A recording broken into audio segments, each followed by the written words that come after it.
Saludos, bienvenidos a otra entrega de Entre Paneles. Hoy tenemos un programa bien interesante, vamos a estar hablando sobre los cómics de horror. Y antes de empezar, saludos Yanko. Saludos, pero ya no, estoy comiendo, siempre estoy comiendo, ¿verdad? Sí, no te puedes quejar aquí. Lo mejor de que la gente ya... Ese mismo plato la semana pasada antes, Mira, lo mejor que nos pudo haber pasado de estar en audio nada más es que la gente no puede ver todo el tiempo que estoy comiendo. Sí, todo la el gente no tiempo. lo puede apreciar, que, tú sabes, por ese lado, pues... Qué por bueno. eso que el hashtag, si le quieren dejar mensaje a Yanko, cómete este hashtag.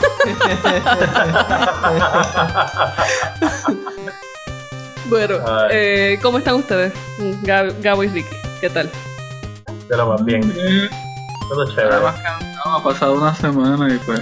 Ya lo Ricky, ¿puedes creer que ha pasado una semana antes que viste Ant-Man? Mano, eso parece que me siento como si lo hubiese visto ahorita, mano. Sí, así de grata fue la experiencia. Sí. La tengo fresquecita en la mente y todo. Pues muy bien, me parece excelente. Bueno, hoy vamos a estar hablando sobre los cómics de horror. Y es que muchas veces cuando se habla sobre la historia de los cómics, obviamos una parte bien importante. Quizás el cómic que tenemos hoy día no lo tendríamos si no hubiésemos pasado primero por esta etapa de los cómics de horror y el pulp y el crimen. Esto comenzó para el 1940 aproximadamente. Ya bueno, teníamos el cómic norteamericano. El cómic de horror norteamericano, porque ya en el 38 teníamos a Superman. Pero el gran auge de los cómics de horror surgen para eso del 40 y del 50. Ya luego, a mediados de los 50, cambió un poquito el juego. Comienzan todos estos discursos sobre la moralidad. Muchos de nosotros que hemos estado familiarizados con el tema de los cómics y sus orígenes y las cosas infames que han sucedido, pues nos recordamos de este gran ser humano que se llama Frederick Wertham. Ese hombre de Dios. Y sí, ese gran varón. Y sabemos también sobre cómo nace quizás el Comics Code Authority. Y es que para esta época los cómics tenían un tema particular que era el crimen, y dentro del crimen empezaron a mezclar distintos elementos sangrientos, cosas macabras, weird tales, weird crimes, monstruos. Estaba ahí bien envuelta en la monstruosidad. Y después que surge todo esto, Frederick Wertham escribe un libro que se llama Seduction of the Innocent, donde habla de cómo... Que no era tan sexy como se escucha el libro. Exacto. Sí, no tiene que ver nada con seducir. Nada que ver. Y este libro lo que decía era que parte de la delincuencia juvenil que se estaba experimentando durante la época de los 50 en los Estados Unidos de América era gracias al vínculo que había entre los jóvenes y las lecturas de los cómics. Y de los cómics de horror, los cómics de crimen y la literatura pop de la época. Wertham alegaba que había hecho unos estudios donde podía vincular directamente la relación entre los cómics de horror y la delincuencia juvenil. Esto tanto fue así que esto llegó al Congreso, a donde se dieron las vistas sobre delincuencia juvenil en el 54. Y dentro de estas vistas, Wertham fueron a testificar varios expertos. Y entre ellos estuvo William Gaines, el publishing editor de EC Comics.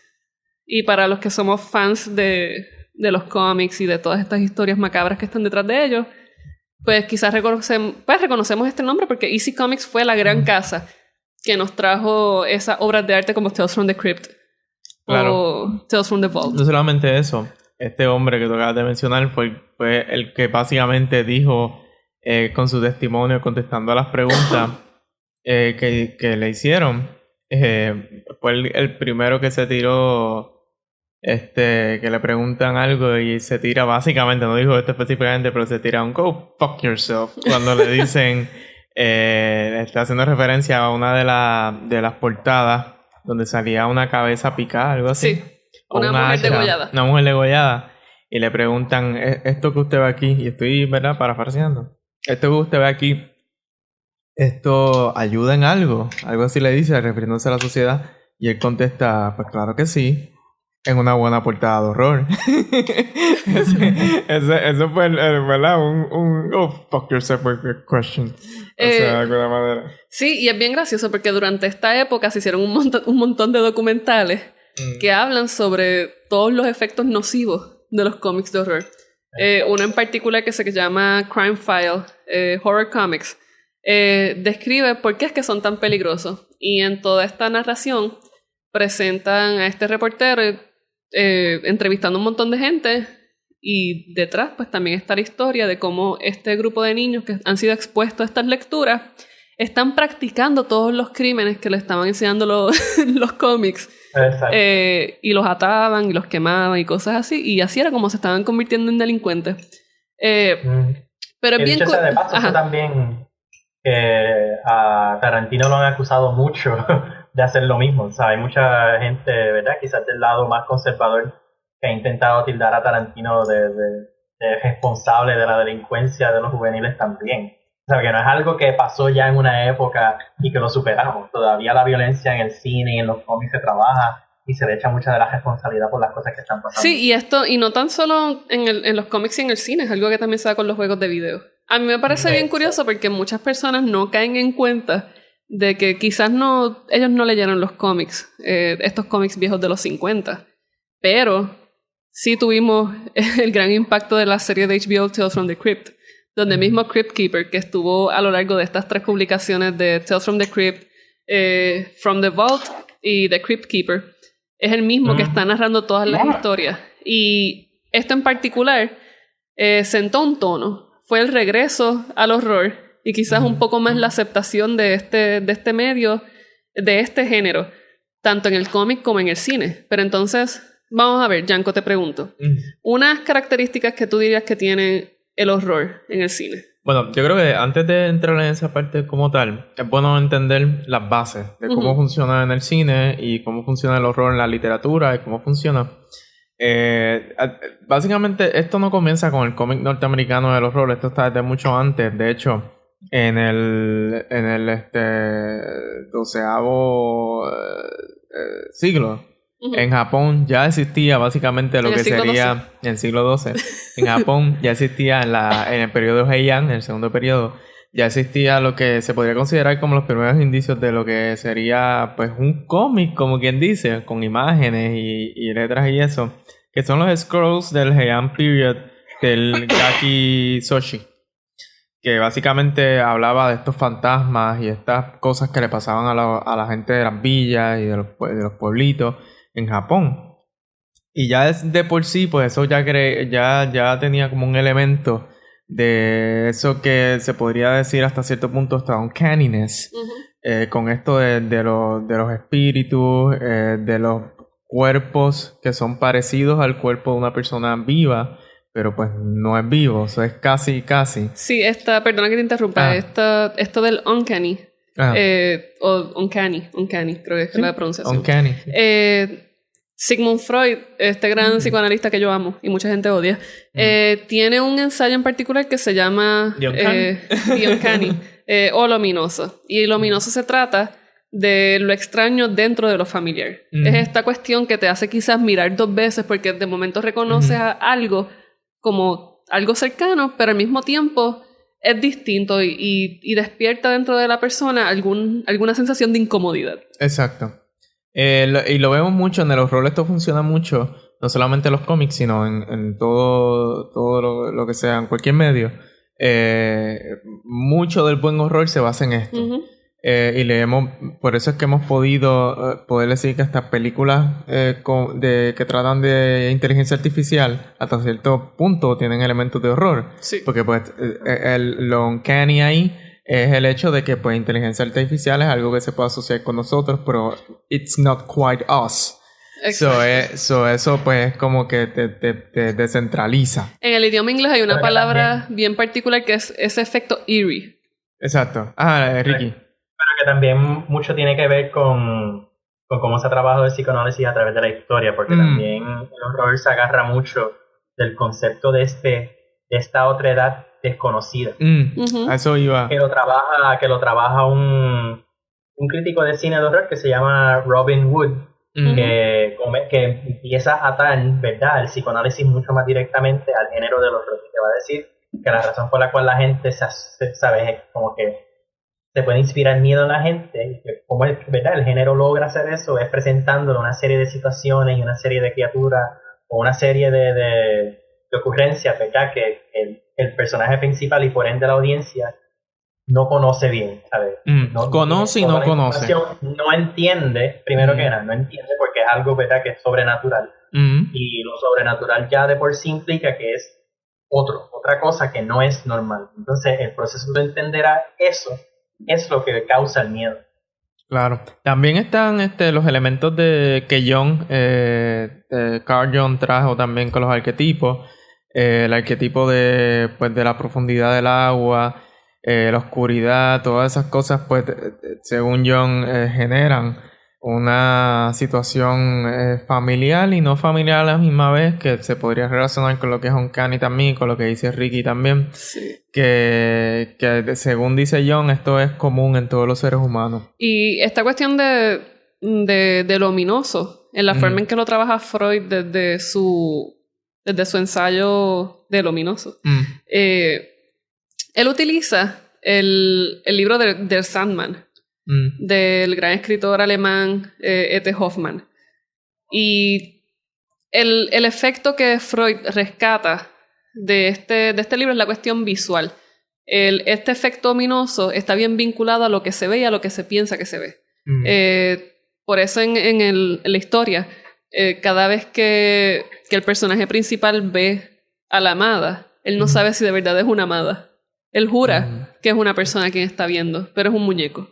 Y este robo de la visión, de la verdad hasta cierto punto, es lo que afecta. Y yo creo que dentro del horror se recupera mucho de estas sensaciones. Y es lo mismo también que hasta cierto punto dice Jung, que estaba mencionando Yanko. Claro, esto estamos estableciendo, no es que cada vez que usted lea un cómic de horror tiene que hacer una tesis para que le dé miedo, para que pueda entender lo que está diciendo. Simplemente estamos seteando la base de en qué se basa.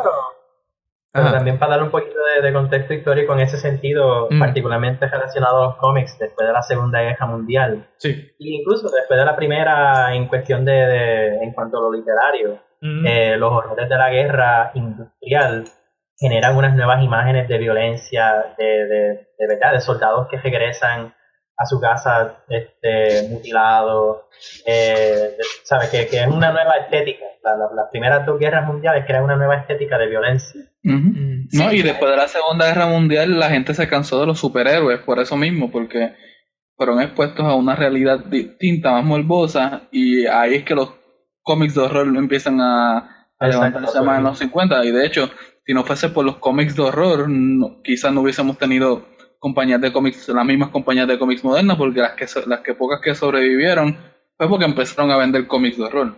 Sí, también hay una cuestión, los cómics también de superhéroes recuperan un poco esa cuestión del miedo a lo extraño. Y es algo que podemos ver con los freak accidents que trae la ciencia después de la guerra, o durante la guerra. Y sí, y totalmente, si no hubiésemos tenido esos cómics de horror, ese desarrollo que hubo durante los 40 y los 50 y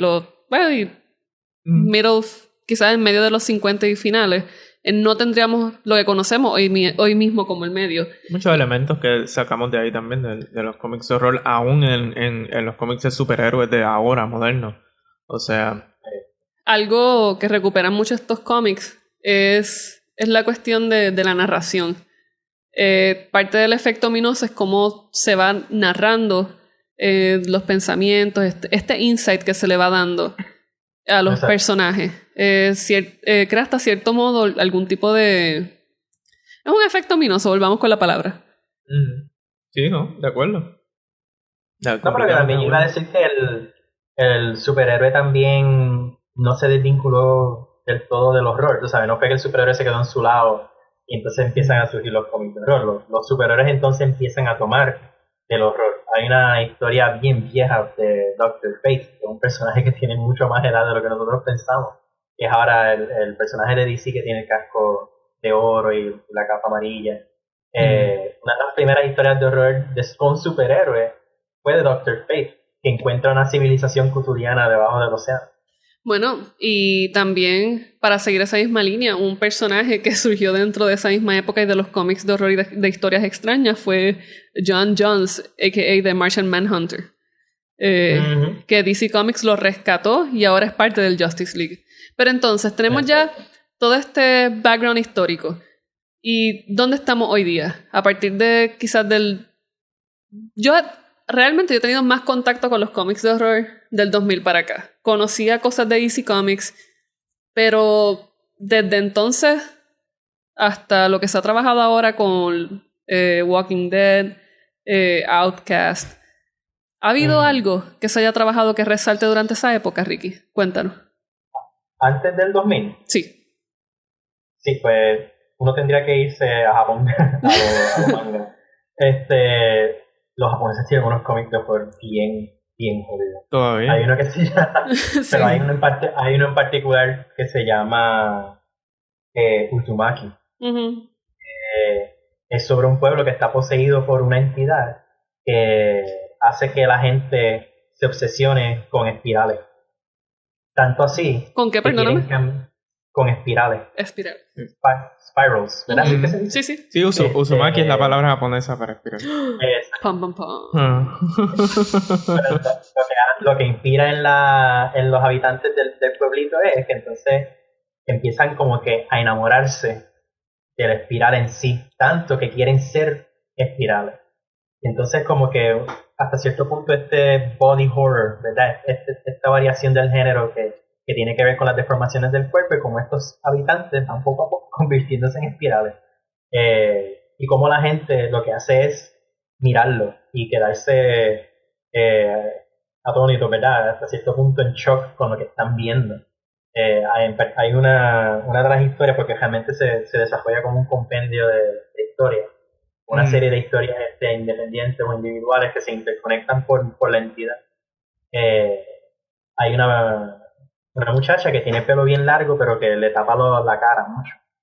Y todo el misterio de esa historia es ver qué es lo que la muchacha tiene particularmente en la frente que no quiere que nadie vea. Y en un momento dado la confrontan en la escuela y se da cuenta que lo que tiene es un espiral creciéndole en la frente que le está comiendo la cara, que le está llegando al cerebro. Y básicamente del espiral sale un tornado que nadie entiende cómo sale. Pero sigue siendo toda esta metáfora con el espiral y la vida, como que la historia sigue siendo como que algo circular que se repite, pero que es bien violento, que es algo que retoma True Detective un poquito en su filosofía. Y toda historia es una variación de eso. ¿Y en este lado del charco? En este lado del charco yo creo que estamos un poquitito más atrás. Yo no creo que la industria del cómic de horror como tal se recuperó después de los 50, como que no se tuvo, los superhéroes siguieron siendo dominando, y después en los 80 cuando se rompió lo del superhéroe se formaron otros más reales, pero el horror como tal no es lo mismo que antes. Ahora mismo, si tú hablas de algo de horror, vas a hablar de los clásicos, Easy Comics, los compendios que hay por ahí de Forbidden Worlds, pero no hay nada.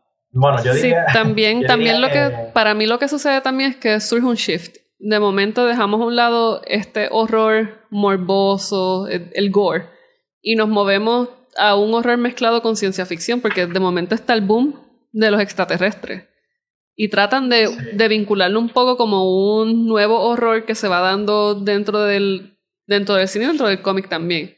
Pero hay algo también con... Después de los 50, cuando se eliminó, mucha gente piensa que estamos hablando de horror pues para los estándares de los 50. Que allá para esos tiempos una bobería era horror.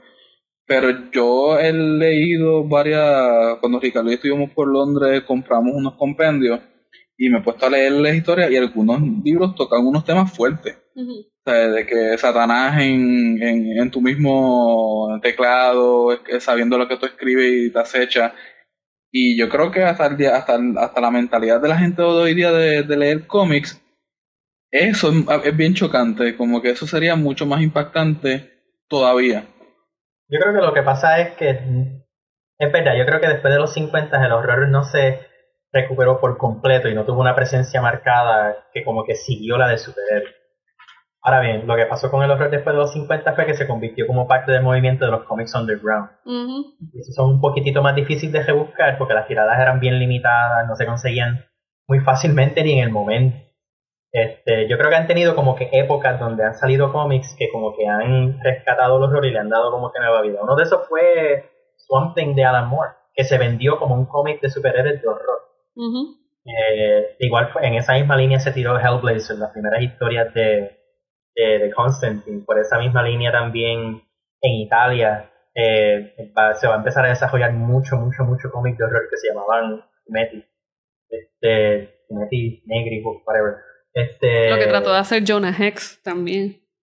Lo que Jonah Hex, exacto. Y DC en particular cogió muchos personajes que no eran del mainstream, ¿verdad? Personajes vaqueros, personajes que tenían otros poderes quizás más limitados, que eran un poquito más extraños y les daban historias de horror. Sí, Marvel tenía la serie de Drácula.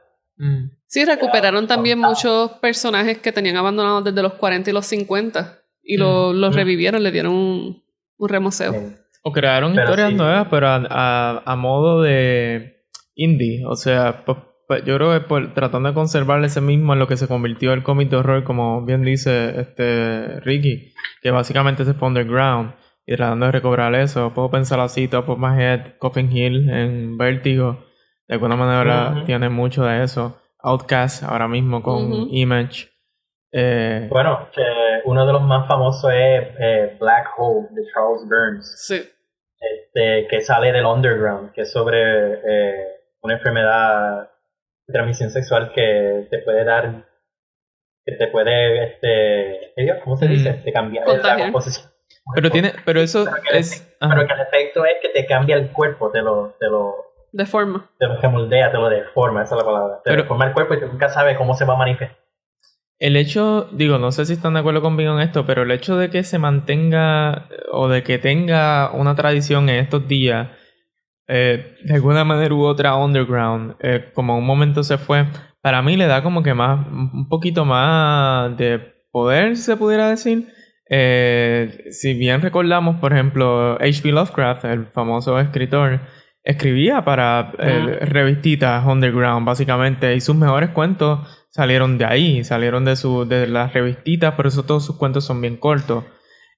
Y no es hasta que se descubren que ya él había muerto, cuando la gente empieza a ver, wow, mira este tipo como escribía, qué chévere, que se empezó a ver, y ya entonces ahí agarró cierta fama, no, pero cierta importancia, esto de que esté underground, de que es misterioso, de que solamente esta historia de horror está limitada a ciertas personas, Sí, le da ese, ¿verdad? no, es curioso porque de momento el horror termina teniendo un cult following bien Ajá. propio. Exacto. Y no solamente Lovecraft, o sea, Bradbury pasó por lo mismo. El Classic Comics en los 40 tiró una versión prácticamente íntegra, tipo cómic de Dr. Jekyll y Mr. Hyde. O sea, es que de momento pues se mueve esta cuestión mainstream porque en los 50 un solo issue de un cómic de horror te podía vender 500,000 de ejemplares en los Estados Unidos, en los 50. Y de momento pues el shift surge, se va underground y luego hoy día pasamos a tener cosas tan geniales como Outcast. Sí. Pero yo diría, ¿verdad? Antes de brincar a Outcast, yo diría que lo que le da nueva vida al horror, y yo creo que empieza en los 90 si no me equivoco, es Hellboy. Okay. Yo diría que lo que realmente marca el renacimiento del horror en lo mainstream, ¿verdad? La cultura mainstream del cómic es Hellboy, y con el establecimiento entonces de Dark Horse, porque Dark Horse se va a vender como una compañía de cómics que quiere como que promover un poquitito más estas historias de horror. Háblanos de Hellboy. Hellboy básicamente, yo creo que a estas alturas mucha gente lo conoce, llega gracias mayormente a las dos películas, ¿verdad? Pero Hellboy mezcla horror de H.P. Lovecraft, ¿verdad? Cthulhiano. Lo mezcla con historia ocultista de la Segunda Guerra Mundial. Y pues todo eso termina siendo acentuado por temas clásicamente satánicos, por decirlo así. Y trata, ¿verdad?, sobre el hijo de un demonio, que todavía no se está muy claro quién es, por lo menos cuando empieza la historia, y sobre los casos que investiga en cuanto al folclore que regresa o toma vida en distintas partes del mundo. Casi toda la historia se desarrolla en partes bien perdidas de Europa, en pueblitos pequeños, oscuros, que están poseídos por otras entidades o que están siendo haunted, ¿verdad?, por monstruos del folclore y de los mitos de la gente que habita en estos sitios. Y básicamente así fue que se fue vendiendo poco a poco Hellboy. De ahí también entonces DC aprovecha para hacer, por ejemplo, crossovers entre sus personajes con otros monstruos clásicos, porque de los 90 es que sale Batman con Drácula. Uh-huh. Y Batman tiene varias historias en las que se convierte en un vampiro y son historias violentas, ¿sabes? Que no son historias ya muy suavecitas en las que Batman pues busca a Drácula y lo empuja, ¿verdad?, en una playa para que cuando el sol salga se lo queme. Sí, son historias que se recuperaron a través de los Elseworlds y a través de tiradas más recientes que trató de revivir DC Comics con sus crossover events. Yo creo que también es importante definir, como Gabo ahorita hizo un comentario que me dejó pensando, definir horror, porque hay diferentes elementos de horror o diferentes subgéneros de horror que han estado moviéndose. Hay uno, yo diría que al igual que como en el cine, que están por ejemplo los slasher films, en cómics también se ha visto una cuestión por irse por cómics que van horror por ese lado, por lo que son slasher films. Estoy pensando en Leatherface, el cómic que se hace a raíz de la película Texas Chainsaw Massacre, al igual que otro tipo de cómics que son así. También están los cómics que van por el lado de Monsters, de los monstruos, que esto es en referencia a los monstruos de las películas de Universal que hicieron tan famosas allá cuando estaba allá, básicamente empezando también los cómics de horror. Ahí vemos todo lo que tiene que ver con Frankenstein, con Drácula y hombre werewolf y todas esas cosas. También están como Outcast, que tienen que ver más bien con ocultismo, exorcismo. Outcast sería exorcismo específicamente, pero ocultismo estoy pensando más bien Hellboy. Y más que Hellboy, Constantine. O sea que también tiene mucho de eso. Y obviamente Swamp Thing tiene mucho de lo que es la monstruosidad. Y con la ciencia ficción específicamente y algo de los monsters de las películas también del cine. Y para bien. Ajá. Pero todo ello para mí como que tienen la misma fórmula que la del superhéroe, porque Hellboy puede ser ocultista, pero tiene un superhéroe, un personaje principal. Constantine igual. Outcast tiene sus personajes principales. Como que el horror nunca dejó de... El horror de los 50 que se tenía antes en los cómics era bien distinto. Eran personajes que tú conocías al mismo cómics y los dejabas de conocer ahí mismito. Eran cuentos que tenían que ver más con el universo donde estaban. No tenían que ver con los personajes. También tiene que ver... también tiene que ver mucho con la estructura. O sea, cuando estamos hablando de los cómics de los 50, no podemos pensar en la estructura del cómic de hoy día. En los 50, supongamos un Tales from the Crypt. Tales from the Crypt era justamente eso, eran historias. Un issue funcionaba casi a modo de una antología, tenía 5 historias de horror. Y cada una eran personajes distintos. No había una continuidad entre los personajes porque el horror estaba en todos lados. Claro. Exacto. No, que tampoco yo no diría que estas historias y estos cómics de horror después, ¿verdad?, de los 50 sufren de ser muy parecidas a las de superhéroes, porque yo no creo que Hellboy ni Constantine ni Swamp Thing quizás un poquito más, pero Hellboy y Constantine en particular no se pueden como que clasificar tan fácilmente como superhéroes. Y Swamp Thing no era al principio así tampoco. O sea, los primeros issues de Swamp Thing no son así. No, y la función más que nada en estos personajes, o sea, Hellboy, Constantine, son antihéroes. Si tú lo quisieras utilizar dentro de algún tipo de fórmula heroica. Exacto. Yo creo que si nos alejamos de pensarlo de la fórmula heroica y nos concentramos quizás en algunas características del género dentro del medio, quizás encontraríamos cosas más interesantes.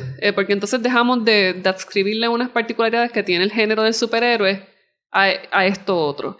Y yo creo que es algo que a mí me llamó mucho la atención de Outcast. Outcast, que es escrita por Robert Kirkman. ¿Quién es el artista, Ricky? Discúlpame. ¿Perdón? Azaceta. Paul Azaceta. Ok. Paul Azaceta. Outcast era un libro que Ricky y Gabo lo habían mencionado, al igual que Lock and Key. Y el personaje principal no es algo, para mí no es heroico, es una persona que necesita aprender más de sí mismo y mientras tanto, para poder aprender sobre él, tiene que ayudar a otras personas. No es algo que surge... Un character study casi, porque, o sea, es sobre él todo. Exacto, no es algo que surge por la bondad de su corazón, simplemente estas personas son un medio, él está haciendo fridging para poder conocerse más como persona. Y algo que me llamó mucho la atención es cómo yo pude reconocer elementos del Exorcista, y no solamente por la temática, sino por la forma en que se trabajaron las sombras, la forma en que se trabajó este tipo de narración, este ambiente o ambience que se estuvo creando durante toda la lectura, y algo super creepy, cómo construyeron los cuerpos de las personas poseídas. ¿Cómo los construyeron? No literalmente la construcción de cómo lo dibujaba Ricky. O sea, cómo fueron representados. Exacto. No por eso, pero te pregunto. No por eso que lo estoy comparando con El Exorcista. O sea, de momento tú tienes imágenes. Okay. Sí. La forma en que construyen estos cuerpos en comparación con El Exorcista son cosas que uno reconoce. O sea, uno tiene imágenes donde está el nenito casi hecho una araña. Y estas cosas pues uno las recuerda de cuando la nenita está bajando las escaleras. No sé. Que de hecho, antes de seguir, ¿verdad? Explicar un poquito de lo que es Outcast. Sí, por favor. Outcast es de un hombre, se llama Kyle Barnes, si no me equivoco, sí. Que básicamente une fuerzas con un cura, más o menos a la Batman y Robin, para seguir la línea de Gabo. Y entonces pues empiezan a investigar estos casos en los que se están varias familias están sufriendo de posesiones. Entonces se están empezando a dar cuenta que las posesiones tienen unos patrones y que Kyle Barnes, el personaje principal en particular, tiene algún tipo de conexión desconocida hasta el momento con las entidades que están poseyendo a estas personas. Pero Kyle Barnes de por sí tiene un historial bien oscuro familiar. La mamá de él fue poseída, y por lo que han dejado saber en el cómic hasta el momento, la esposa de él también, y yo creo que en el proceso la esposa por poco le mata a la hija, y gracias a todo eso la esposa sufrió de un exorcismo bien violento. Yo creo que fue él que por poco mata a la hija. Es algo así, ahora mismo no me acuerdo si fue la hija que fue que estaba poseída o la mamá. Él exorcizó a la mamá cuando chiquito, sin saberlo, porque él no sabía que tenía ese poder. Y eso le causó un trauma a él que lo llevó a su matrimonio, y un día parece que en una noche, no sé si estaba borracho o algo, se desquitó con la hija y por poco la mata, y por eso es que tiene una orden de acecho con la familia. Exacto. Pero en ese sentido es como El Exorcista, en el sentido de que, tú sabes, para entonces en un momento los describí como Batman y Robin, pero El Exorcista también se centra en dos figuras, que van a ser los héroes de la película, ¿verdad? Que es Father Karras y el Max von Sydow, el personaje que hace Max von Sydow. Que sigue siendo la misma estructura, son dos figuras que van a luchar contra la maldad. O sea, que en ese sentido también se aleja de lo superheroico, por decirlo así, o de lo heroico, y son dos personas que están bregando con un problema. Exacto. Pero el mero hecho de tener unos personajes principales que se van a cargar con las cosas, para mí ya es como que heroico, aunque sean antihéroes, aunque sean... No, creo. No, realmente no. Hay ciertas cualidades que lo hacen héroe como tal. Exacto. Y en ese caso específico, yo creo que son víctimas de las circunstancias. De alguna manera u otra. O sea, si uno lo dice héroe desde el punto de vista como en las películas, el personaje principal, cuando dice el héroe, porque es que lleva la acción. Exacto, personaje principal, y el hecho que son los personajes constantes en todo el libro. O sea, los que llevan la acción, a lo que te refieres. Pues sí. Sí, pero... en ese sentido el abogado de To Kill a Mockingbird es un héroe, no necesariamente es un héroe, una persona que está ejerciendo, ¿verdad? Su poder o que tiene el deseo de hacer algo para solucionar un problema. Tú sabes que en ese sentido, si lo enmarcas todo dentro de la, ¿verdad? Dentro de la clasificación de héroe, pues entonces sí, todos estos cómics van a aparecer que siguen dentro de la línea clásica del superhéroe. Y el punto es verlos como personajes bien trágicos y bien problemáticos, que se están encontrando con unas cosas bien horribles que no pueden entender, que de ahí es donde sale el horror. Y entonces la historia realmente va a tratar de cómo estos personajes van a solucionar ese problema. O no tanto cómo lo van a solucionar, sino cómo van a bregar con el problema, porque es parte del horror también que a veces no lo solucionan. Por eso es bien famoso al final, cuando crees que solucionaron todo, pasa algo que te da a entender que la pesadilla sí va a seguir pasando. O sea, no estoy hablando del caso de Outcast, estoy hablando en general. Sí, que eso era algo que utilizaba mucho Tales from the Crypt. De momento tú pensabas que estaba todo solucionado y de la nada venía un guiño de un loco en una esquina. Nada que ver. O como vimos en Scary Movie, que al final viene un carro y se había arrollado. Exacto. Otra historia que quizás trabaja un poquito algunos elementos similares a Outcast, como esta cuestión de las tinieblas y las luces, para mí sería Lock and Key. Lock and Key pues trata, no voy a hablar sobre el nombre de los personajes porque yo soy mala recordando los nombres, pero por eso de decirlo en esencia, Lock and Key trata sobre una casa, está centrado sobre una casa que está embrujada en New England, si no me equivoco, y de cómo esta familia que sufrió una gran tragedia con una muerte a causa del ocultismo, hasta cierto punto, y de todas estas grandes influencias espirituales o demónicas que se están viendo. Una historia de mucha magia negra. Exacto. Tienen que leer el resto de los arcs para que vean que no es la casa, pero algo pasa, ¿sabes? Ellos sufrieron el accidente en la casa, pero es mucho más que eso. No, pero ese es el setup de la historia, el del primer arc. Pero el primer arc no es el primer arc como tal, porque el quinto arc es que cuenta la historia como tal, el backstory de todo, que es Clockworks.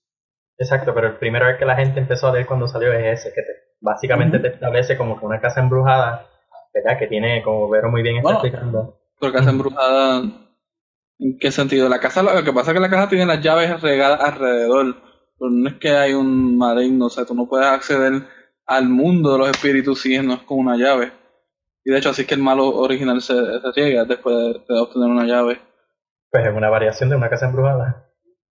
Pero si no accedes con la llave, ¿cómo bueno, pero puede estar la llave o no puede estar la llave, pero hay un espíritu que está en el fondo de un caño. O sea, este es el negrito del fondo del caño. Y el asunto es que hay un espíritu que está manipulando todas las circunstancias para que se dé la muerte del padre de la familia y ellos regresen a la casa. El espíritu está en la casa. El espíritu está en la casa. Una casa embrujada. Exacto. Pueden tener las llaves, pueden no tenerlas. Nadie sabe dónde están las llaves. A veces las encuentran, a veces no. Que está cerrada. Una casa embrujada está cerrada. Pues el asunto es... No lo he leído. De verdad pregunto con mucha honestidad porque de verdad no lo he leído. Me suena interesante. Sí, no. A mí me sorprendió porque Gabo siempre me la estaba recomendando y recuerdo que una vez la bajé pero nunca tuve la oportunidad de leerla.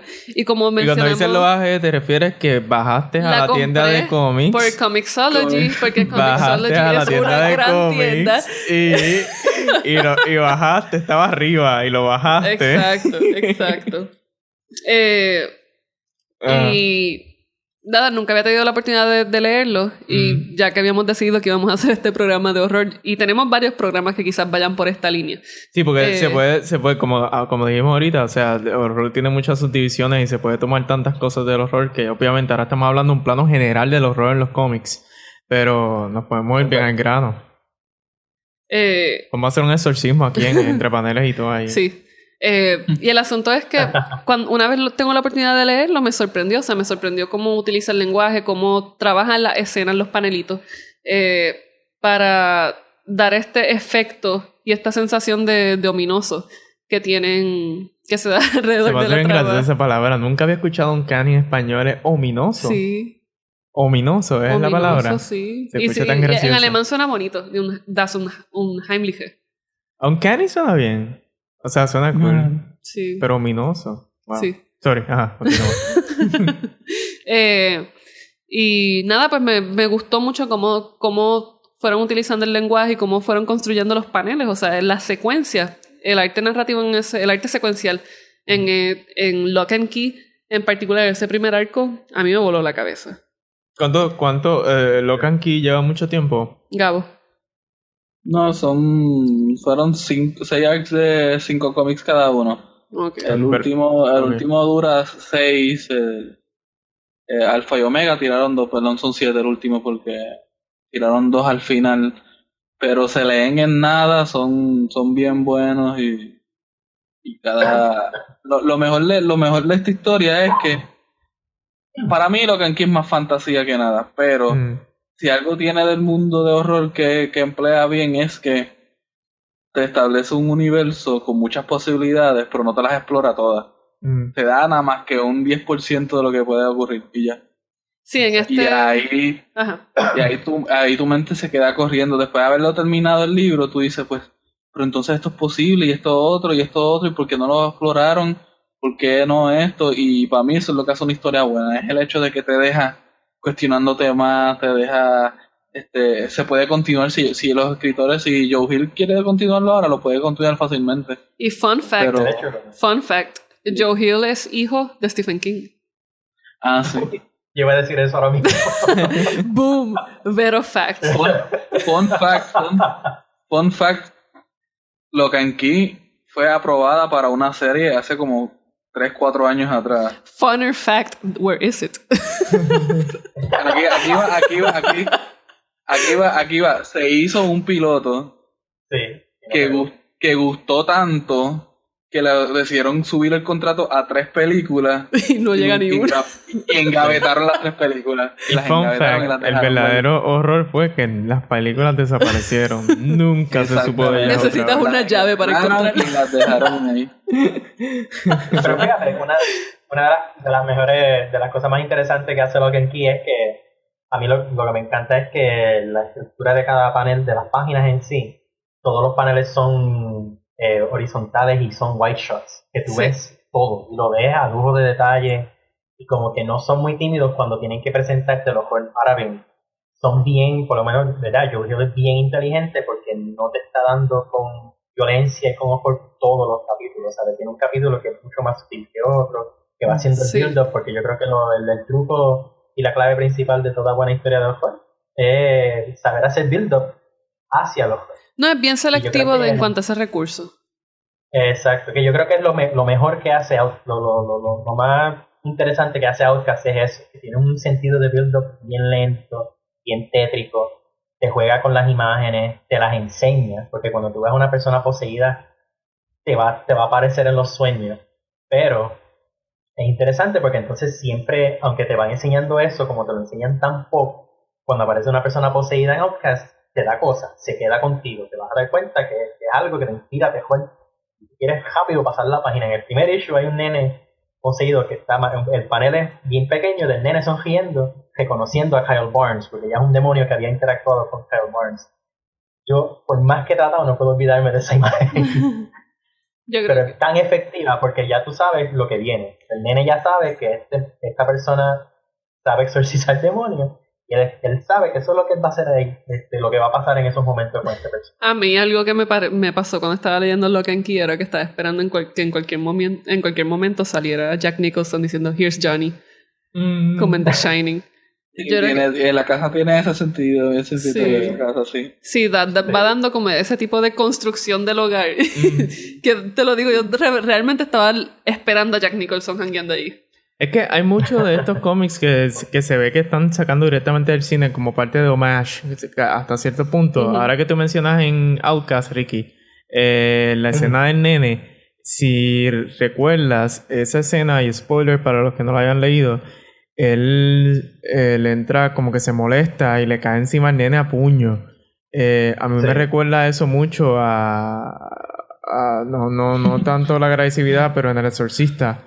Al final, la última escena, Y cómo después actúa y el sacerdote y se tira por el cristal y por la ventana, perdón.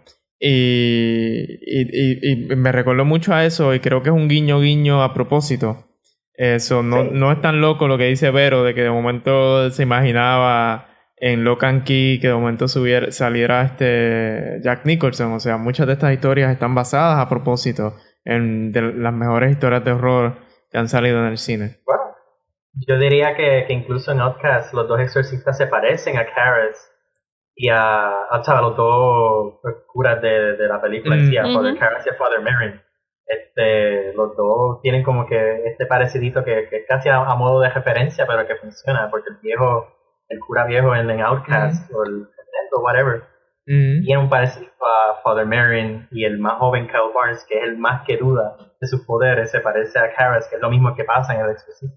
Karras como que ya está perdiendo su fe, y por eso es que no confía en sus poderes de exorcizar a Regan, a la nena.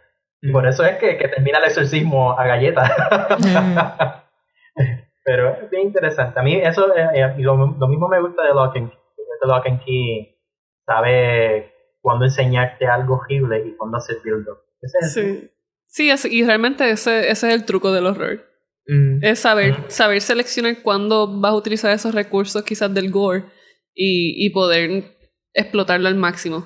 Y saber utilizar que no todo lo tienes que mostrar. Exacto. O sea, qué mostrar y qué no mostrar. Muchas veces lo que no muestras es lo más que te va a trabajar en la mente. Y eso es parte del ingenio del que estés escribiendo. En el caso de los cómics, en el caso del cine también es lo mismo. Por eso es que, aunque los slasher films, por ejemplo, son súper en cuestión de taquilla, venden muy bien.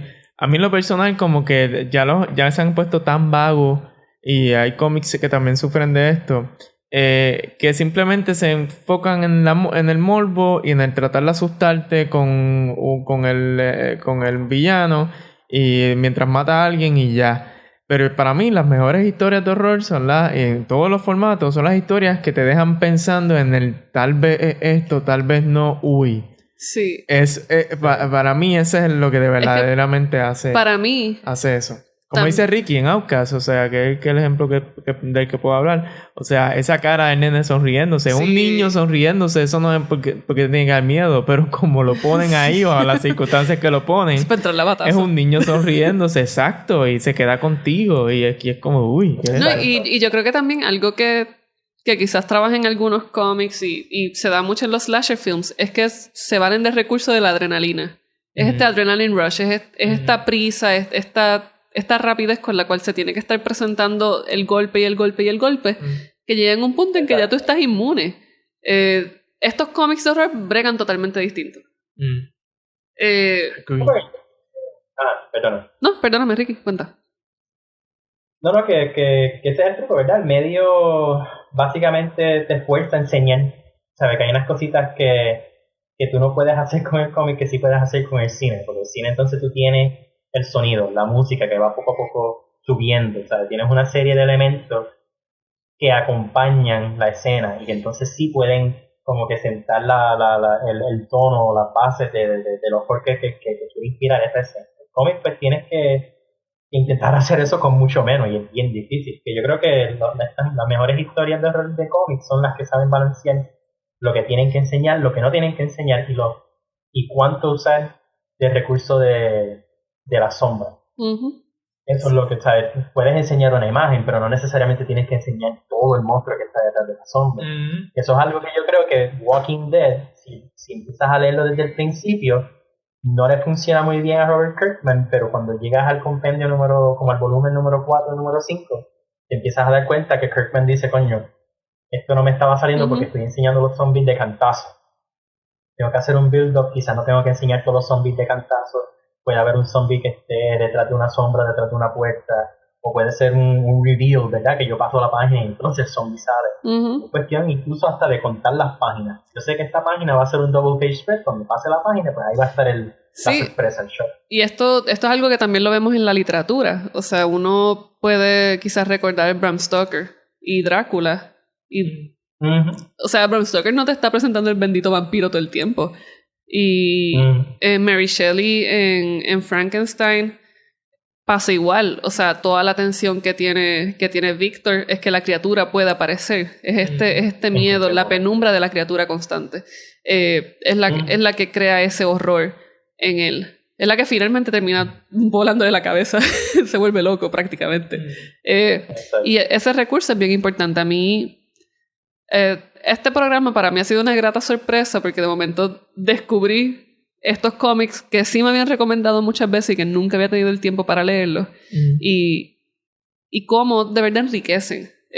Tienen unos buenos recursos, te ayudan a mirar el medio de una manera distinta.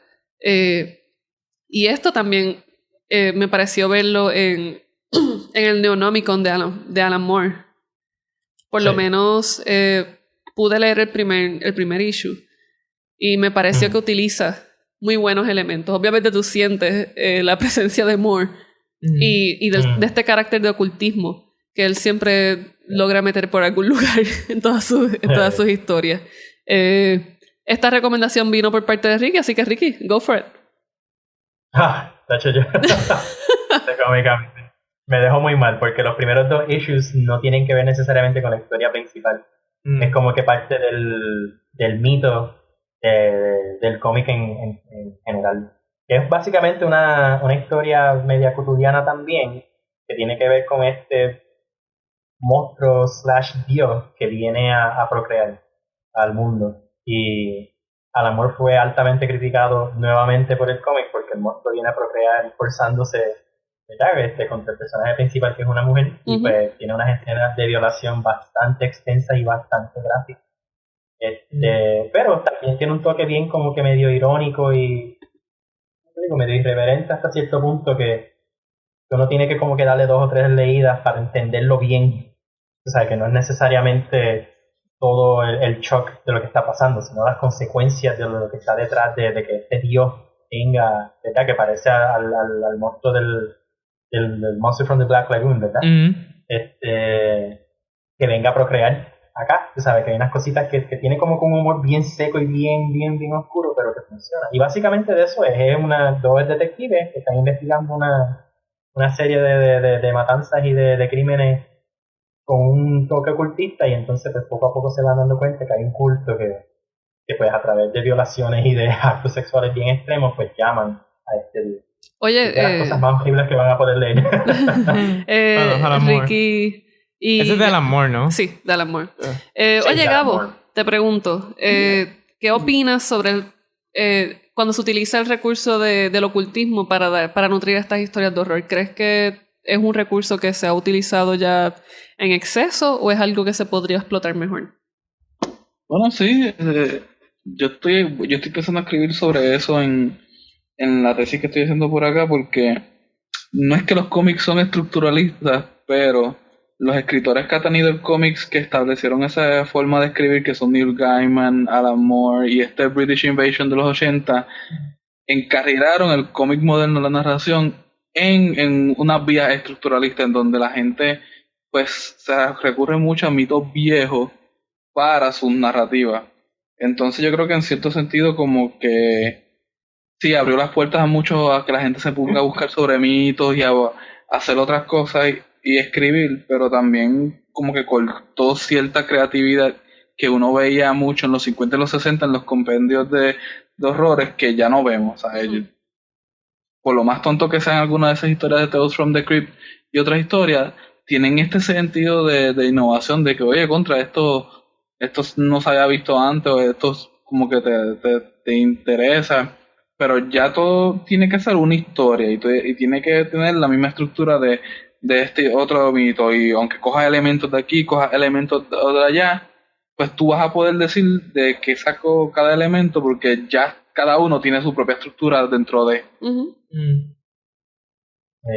Sí, yo fíjate, en cuanto al ocultista en el cómic, yo diría que yo pienso, ¿verdad?, que es un recurso que se ha utilizado bastante ya, pero por lo menos Alan Moore lo ha sabido bregar bastante bien. Sí, definitivamente.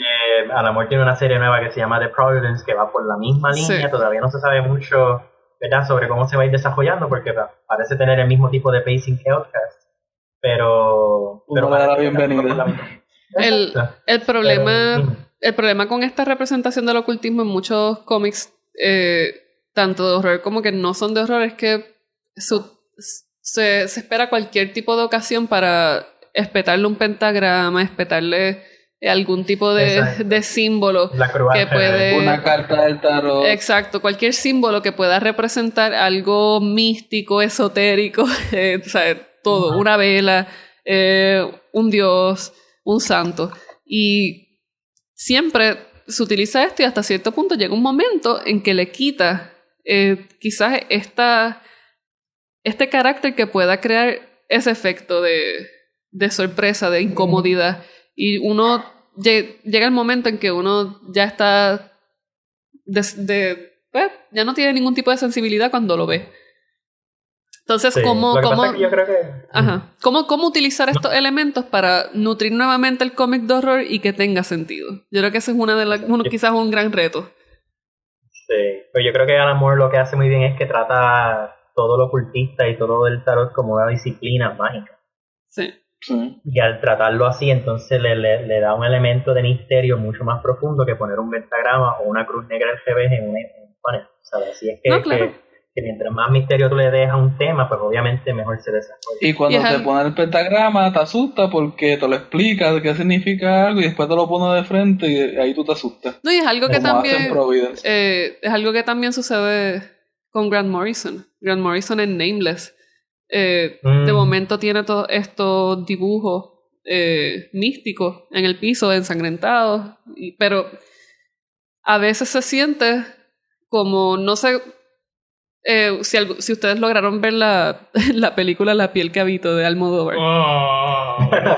Sí. Pues de momento se siente cuando está empezando la película que tú ves a Antonio Banderas con el Centrifuge y con todos los palitos y nadie sabe por qué de verdad le estaba haciendo esas cosas, simplemente estaba ahí porque quería verse sciencey. Pues a veces tenemos estos cómics que ponen todos estos símbolos porque simplemente quieren verse occulty.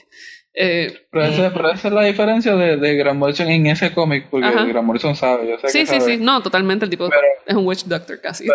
Pero como yo le mencioné a Ricardo de Providence de Alan Moore, Providence, los cómics son unos ensayos. Unos ensayos donde hay unos diálogos eternos de dos personas hablando sobre un libro de ocultismo que se encontró en el Medio Oriente hace unos siglos y lo tradujeron y ahí nada más quedó en Estados Unidos. ¿Qué pasa? Los libros sí existen y uno sabe entonces que hay validez a lo que te está contando. ¿Qué pasa? Cuando empieza a bregar con algo, con imágenes y con cosas demoníacas, pues uno ya tiene en la mente, wow, este tipo me dio un ensayo de por qué esto es posible y cómo esto puede existir, entonces uno se lo cree más que ponerte unos símbolos y ya, y ponerte magia con ellos. ¿Qué es la diferencia de cómo se trabajaron en esos dos libros? Sí, pero en Nameless... No, continúa, Ricky. No, que en Nameless yo por lo menos veo que el tema es menos ocultista que nada. Yo creo que es más en cuanto a la violencia que crea ese tipo de imagen y sobre cómo eso altera las percepciones y las realidades de la gente que está siendo, ¿verdad? Que está siendo victimizada por eso. Entonces, yo no diría que Nameless, que básicamente para aquellos que han visto Event Horizon, es como que una reinterpretación de Event Horizon, donde hay gente maligno en el espacio que un grupo de astronautas van a investigar. ¿Verdad? Y pues obviamente viene acompañado de todos estos símbolos, de todas estas estructuras súper deformadas, extrañas. Con todo eso yo no lo considero ocultismo. Yo lo considero más ultraviolencia con el toque clásico de Grant Morrison sobre las percepciones de la realidad. A mí, pero hay un elemento ocultismo que es que el meteorito donde ellos están en Nameless sí aparece en mitología vieja de la Tierra porque no sé si son de los planetas estos de Enlil y esta gente, el planeta que chocó con la Tierra que está predicho que va a chocar de nuevo, pues cae en esa mitología y yo creo que algo así es uno de esos que siempre están mencionando por ahí y creo que en ese sentido como que le da un poquito. Pero a mí el problema que yo tengo por ejemplo con Nameless es el mismo problema que tuve con Annihilator. The Annihilator de Grant Morrison, es que se sentía que ya, o sea, tú me estás dando referencias ocultistas simplemente porque sí, y pierde esa vigencia, esa importancia que quizás le pueda tener para la historia. Pero yo creo que quizás podemos ir ya con nuestro cierre.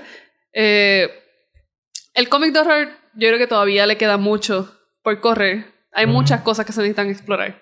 Desde los cyborgs hasta mezclarlo con la fantasía. O sea, no solamente se puede pensar en el horror como los slasher, por decirlo así, o lo oculto.